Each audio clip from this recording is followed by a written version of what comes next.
മധ്യപ്രദേശിൽ കുട്ടികൾ Coldrif cup syrup കഴിച്ച് മരിച്ചെന്ന പരാതിയുടെ പശ്ചാത്തലത്തിൽ സംസ്ഥാനത്ത് ആരോഗ്യമന്ത്രി വീണ ജോർജ് ഉന്നതതല യോഗം വിളിച്ചിരിക്കുകയാണ്.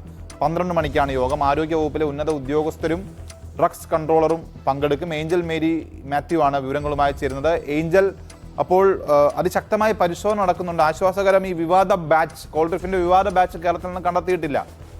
അപ്പോഴും മറ്റ് മരുന്നുകളുടെ കാര്യത്തിലടക്കം ഇതൊരു പരിശോധനയ്ക്കുള്ള ഘട്ടം കൂടിയാണ് കുട്ടികൾക്ക് നൽകുന്നത്.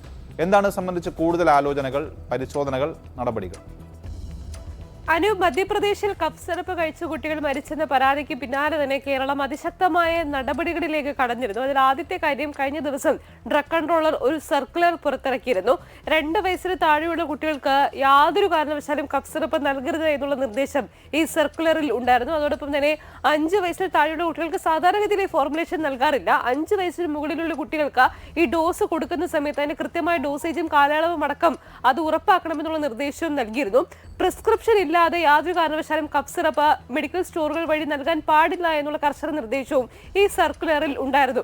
ഇന്നലെ കേന്ദ്രം സംസ്ഥാന ഡ്രഗ് കൺട്രോളർമാരുടെ ഒരു യോഗം വിളിച്ചു ചേർത്തിരുന്നു.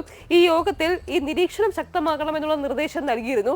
ഇതിന്റെ പശ്ചാത്തലത്തിൽ കൂടിയാണ് ഇന്നിപ്പോൾ ആരോഗ്യമന്ത്രി സംസ്ഥാനത്ത് ഒരു ഉന്നതതല യോഗം വിളിച്ചു ചേർത്തിരിക്കുന്നത്.